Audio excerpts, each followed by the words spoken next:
winners? Let the pros show you how to make money. General Manager Al DeMarco, a regular contributor on Fox Sports, MSNBC, and Comcast Sports TV, brings over 25 years of handicapping experience to the table. CEO Steve Budin, the author of Bets, Drugs, and Rock and Roll, is the man responsible for creating the online betting industry. Together, they lead PickNation.com, your number one source for winners. For only the third time in 11 weeks this NFL season, the favorites actually had a winning week a week ago. That's how strange this NFL season has been. You are watching the Pick Nation Report. I'm Al DeMarco along with Steve Budin. Every single Sunday, we are breaking down all of your NFL action from a point spread perspective. Last week, the favorites going 10-6, capping it with the Chargers rout of Denver on Monday night. But as I said, 11 weeks of action in the NFL season, only 3 times have the dogs failed to be victorious in Vegas. It's just been a bad year if you're into laying points. And unfortunately, that's what a lot of gamblers are into because basic human nature, they always seem to go toward the favorites, and the odds makers, of course, are taking advantage of that. What was really strange last week was that for the first time this year, you had a lot of the public teams, the Cowboys, the Steelers, all of them coming through and winning and covering games. Yeah, the marquee games came through, and I think that's a trend now that we get towards the end of the season and you have the teams that are vying for playoff position really bringing it each week. I think that's a trend that we might see continue, Al. Now, overall this year, the dogs are still overwhelmingly ahead in Vegas through the first 11 weeks of the season. The underdogs are 84-68 against the spread with 7 pushes along the way. Home chalks, not a good year for home chalks either. They are 9 games under 500, and that's despite the Chargers delivering on Monday night. So there you go. Favorites and then home favorites. Neither one of them even close to being money-making propositions. I've said this before. I'll say it again. In my 25 years as a professional sports handicapper, I have never seen such a sustained stretch, especially at the beginning of the season, where underdogs have ruled the roost in Vegas. Sustained stretch. Say that 10 times. I mean, I was lucky to get it out once.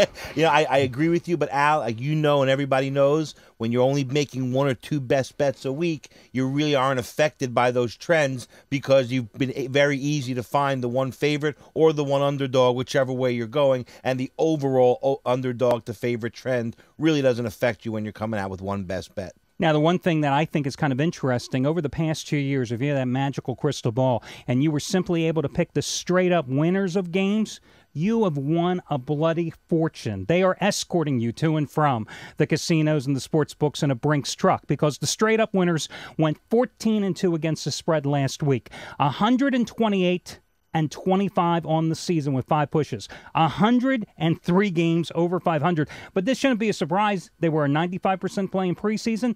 Last year, preseason, right through the Saints Super Bowl victory, they were an 82% play. And Al, as far as I can remember being a former bookmaker, it's always been that way. That's why teasers were never such a great bet for the customer, because 90% of the time, if you covered the teaser, you covered the game anyway, so you really didn't need the teaser points. And, of course, last week, only 2 of those straight-up winners failed to cover the spread. 14 out of 16 did. The New York Jets, who have just been a pathetic play. What I say, never lay 7 on the Jets. Steve, an ardent New York Jets fan. Of course, that's why he never likes going and talking about the Jets or betting on the Jets or releasing a Jets play from one of his crews that he relies on. But the Jets failing to get a job done again. Lucky to even win last week at home against Houston. And the Jets are 1-3 against the spread since coming out of a bye, which prior to the bye, they had won and covered 5 straight, outscoring their foes by an average of 14.5 points a game. And the other straight-up winner that failed to cover, the New England Patriots, as they gave up a 17-point fourth-quarter lead, which I know oh so well because, as I always like to say at PickNation.com, total transparency, that was my best bet. I'm looking at a 3-0 sweep last Sunday, and guys, I don't know what I did to Peyton Manning. I don't know what I possibly ever did to this Archie Manning's family. Obviously, the gambling gods do not like me. 2 weeks ago, I got backdoored by the Cincinnati Bengals against Indianapolis when Peyton had his worst game of the season, only 185 passing yards in that game at home, failing to cover the spread by a point. And then last Sunday, there I am with New England laying 4. It looks good when you're up 17 points in the fourth quarter. Peyton, 2 touchdowns among the 4 TDs he has on the day. Boom, they come in for the backdoor cover. Patriots win straight up, do not get the cover. I'm bound and determined. I think my problem is that I'm focusing on the wrong Manning brother. I've got to just deal with the Eli Manning games because, of course, I had the Eagles as a free pick last week. This game, not for the faint of heart. I mean, that's for sure. Hey, we are going to start breaking down all your games, but first let's head to the phones. Our first caller today is going to be Dan, who is calling from Tampa, wants to talk about the surprising Bucks. I mean, you talk about a red-hot team, 21-0 shutout at San Francisco last week. Tampa Bay, though, a little tougher task this week going to Baltimore. Hey, Dan, welcome to the show, and just kind of curious, which side do you like in this game? Hey, Alan, Steve, I love the show, guys. I'm a Buck fan being from Tampa, so I have no other reason but to love the Bucks just for that fact. And I just want to get your opinion on the game. Now, Dan, are you from Tampa or are you just in witness protection? I am from Tampa. You know, Al, I've been very high on this Bucks team all season long. We've been talking about it every week. Last week, I loved them. I thought they had the wrong favorite. You know, I've really had a lock on this team.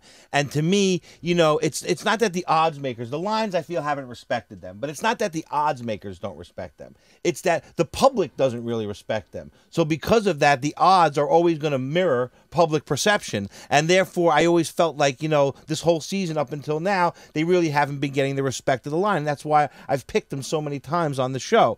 But when you really look at their record, and they haven't beaten anybody. Exactly. They really haven't beaten anybody. And when they've gone up against good teams, they've gotten killed. So, I mean, they Saints and Pittsburgh, these teams destroyed them. I think Baltimore is one of these very good teams. So you look at this line on its face and you say, well, I mean, the odds makers, once again, aren't respecting Tampa Bay. But I don't think that's the case. I think the public and the odds makers have caught up to this Tampa Bay team. They see how good they are. And this line is 8 for a reason. The odds makers aren't stupid at this point of the year. They know what's going on. And Baltimore's a much better team. They deserve to be 8. I'm going to lay the 8 here with Baltimore and go against Tampa Bay. And it's that public perception that we often talk about, and I think you hit the nail right on the head there. Now everybody's saying to themselves, as you said, hey, Tampa's pretty darn good.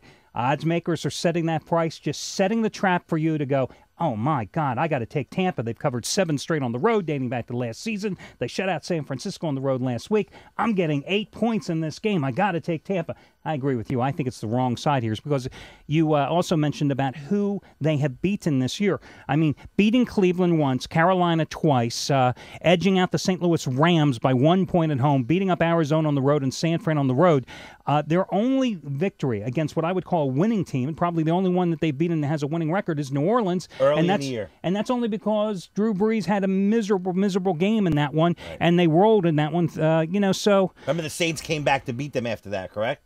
Oh, no, geez, I'm so sorry. Guys, I'm so sorry. That was a 31-6 loss. That was the other team that they beat, a good team that they actually faced. So they've gotten crushed by Pittsburgh, and they got crushed by New Orleans. And Atlanta, they played well. You see a final score 27-21, but it was a game in which the Falcons actually had that game in hand. And I look at the matchup on this field. You know, the one thing that Tampa has not been able to do all season long is actually to stop the run. They are 29th in the league against the run, 4.8 yards per carry, 130 yards per game giving up on the ground. Baltimore is going to be relentless running the ball with Ray Rice leading the way. I mean, I think they're going to be able to control the clock. The defense for Baltimore is a sham. Don't buy into that. Right. I've told you repeatedly, this Baltimore defense lives on its past reputation. It doesn't get to quarterbacks that frequently anymore. But Josh Freeman, although he's much improved, is still a second-year quarterback. This is a tough spot. The other interesting technical trend here is that the Baltimore Ravens, since John Harbaugh has arrived, are 11-1 against the spread when a home favorite outside of AFC North Division play. So I'm with you. I think Baltimore's the way to go in that game.